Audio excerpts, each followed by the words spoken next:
The hearse left for a private mortuary, where the princess will lie until her funeral.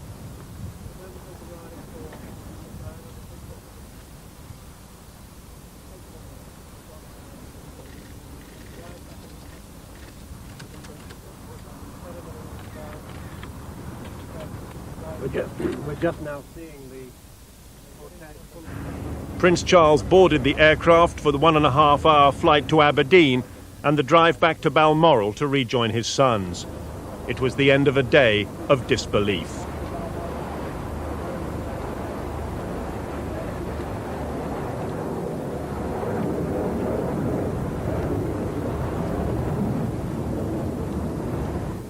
Dawn had not yet broken over Buckingham Palace as people began to arrive to pay their respects, young people grieving for a princess they regarded as their own.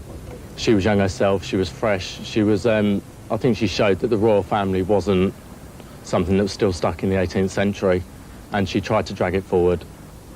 Some stood before the palace gates and could not contain their tears, some retreated to be alone with their thoughts. And as more flowers were laid, the Scots Guard paid their own moving tribute, and a normally bustling, excited crowd fell silent.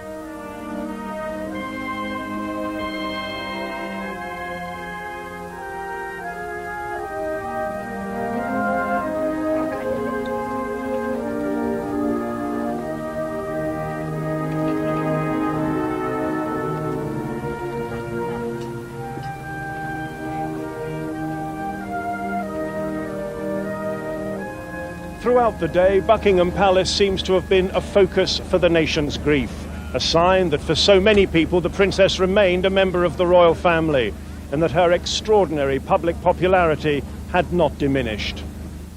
And at Kensington Palace, where the princess lived, more flowers and more tears. A nation coming to terms with the unthinkable. At Balmoral Castle in Scotland, where the royal family has been on holiday, Diana's sons, William and Harry, were woken by Prince Charles to be told of their mother's death. They grieved in private here, but at 11:30 precisely, 3 black cars emerged from the castle and crossed the River Dee, the family on its way to church. The service in the local church lasted an hour, but not once was the princess mentioned by name.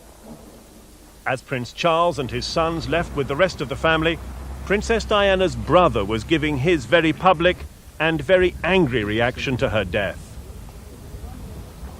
This is not a time for recriminations, but for sadness. However, I would say that I always believed the press would kill her in the end. But not even I could imagine that they would take such a direct hand in her death, as seems to be the case. It would appear that every proprietor and editor of every publication that has paid for intrusive and exploitative photographs of her, encouraging greedy and ruthless individuals to risk everything in pursuit of Diana's image, has blood on his hands today. Britain went into mourning today, united in a sense of grief and shock. Tonight the crowds were still gathering to remember a princess and to reflect on the impact her death will have on a royal family she may have changed forever. Tim Ewart, ITN, Buckingham Palace. Paris is tonight a city of questions, and the main one is, how could such a tragic accident have occurred? Police have been questioning 7 photographers who pursued the princess's car before it crashed. She was terribly injured. Doctors tried for hours to save her, but they couldn't. Her friend Dodi Al-Fayed died instantly. So did their driver. Mr. Fayed's bodyguard survived. Following today's events in Paris, Bill Neely. Inside, he and the princess's 2 sisters spent a few minutes silently with the body before Charles emerged, the strain clearly showing as he thanked officials and doctors for all they had tried to do.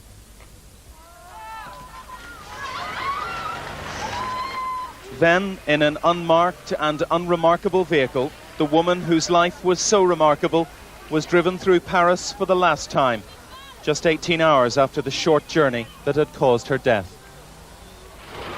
This is what's left of the Mercedes in which the Princess of Wales and her companion Dodi Al-Fayed were being driven back to his house. Witnesses say the car was being pursued by photographers on motorbikes. Whatever the cause, it's clear that when he entered this tunnel alongside the River Seine, the driver lost control. crashing into a pillar on one side, then with full force into a wall on the other. You'd hardly recognise this as a car, the engine rammed up into the rear passenger area. Miraculously, Diana's bodyguard sitting in the front survived this. Dodi Al-Fayed died instantly in the back seat. The princess, who was sitting alongside, suffered terrible chest injuries. The driver died immediately. At first, ambulance crews managed to keep the princess alive, but her heart had stopped beating by the time she was admitted to hospital. The surgeons fought for 2 hours to restart her heart. At 3 o'clock this morning, London time, they admitted defeat and announced that Diana, Princess of Wales, was dead. Britain's ambassador had been at her bedside. The death of the Princess of Wales fills us all with deep shock and with deep grief. And our thoughts and our prayers are with her family and her friends. Near the scene of the accident, French police officers examined motorbikes used by photographers to chase the princess's car. Constituency, it fell to the Prime Minister as leader of Her Majesty's government to try to put that national grief into words. You know how difficult things were for her from time to time. I'm sure we can only guess at, but the people everywhere, not just here in Britain, everywhere, they kept faith with Princess Diana. They liked her, they loved her. They regarded her as one of the people. She was the people's princess. And that's how she will stay, how she will remain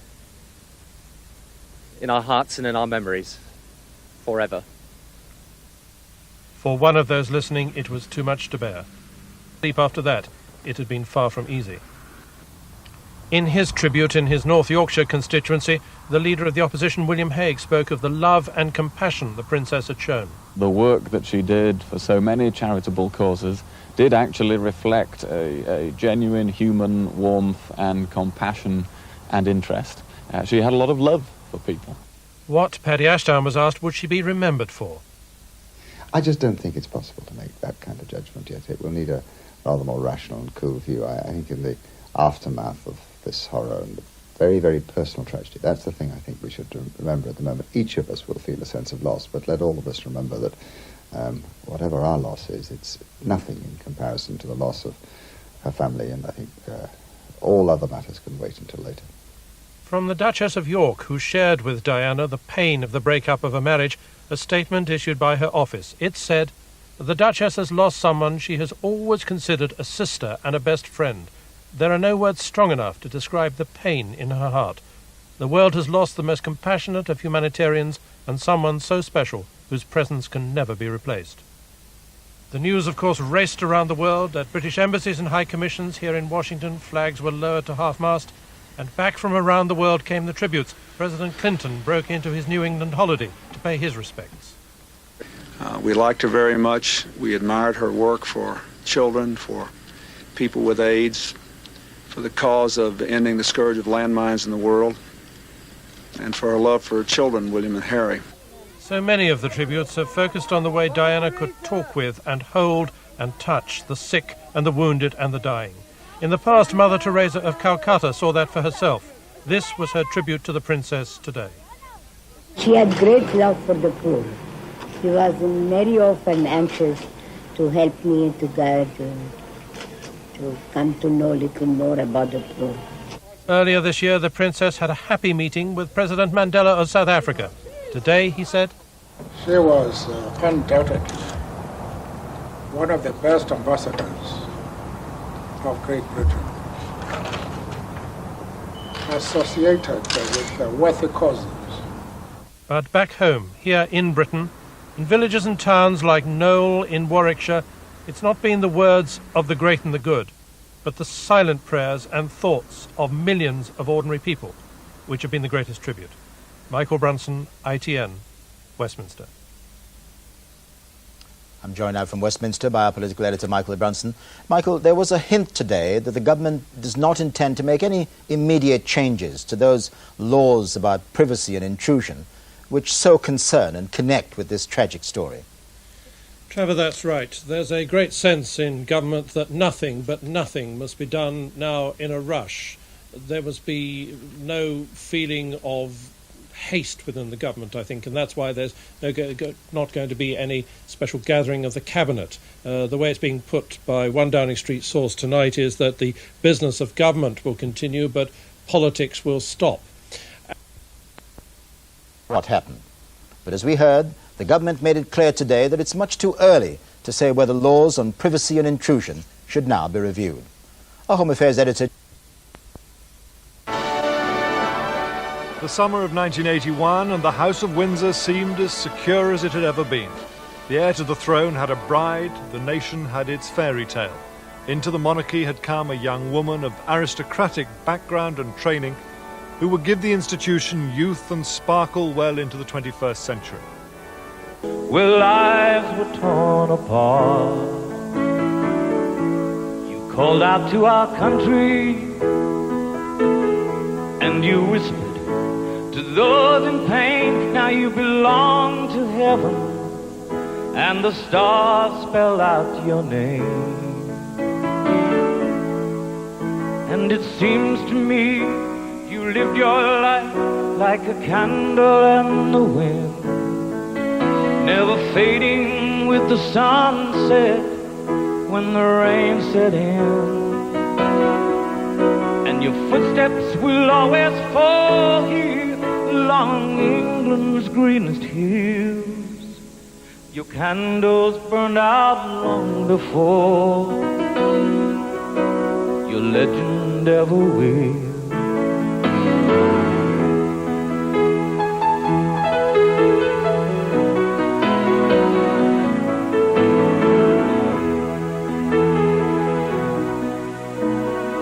Loveliness we've lost, those empty days without your smile, this torch we'll always carry for our nation's golden child.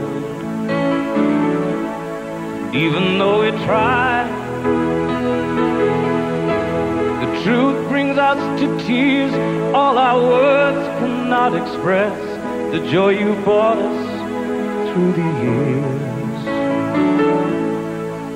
And it seems to me you've lived your life like a candle in the wind, never fading with the sunset when the rain set in.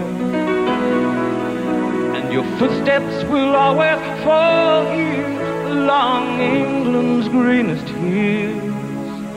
Your candles burned out long before your legend ever will.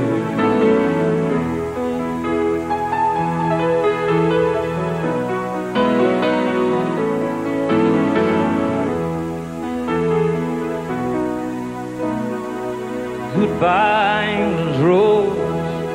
May you ever grow in our hearts. You were the greatest place to set where lives were torn apart. Goodbye, English rose, from a country lost without your soul, who missed the wings of your compassion more than you will ever know. And it seems to me you've lived your life like a candle in the wind, never fading with the sunset when the rain set in. Your footsteps will always fall here along England's greenest hills. Your candles burned out long before your legend ever will.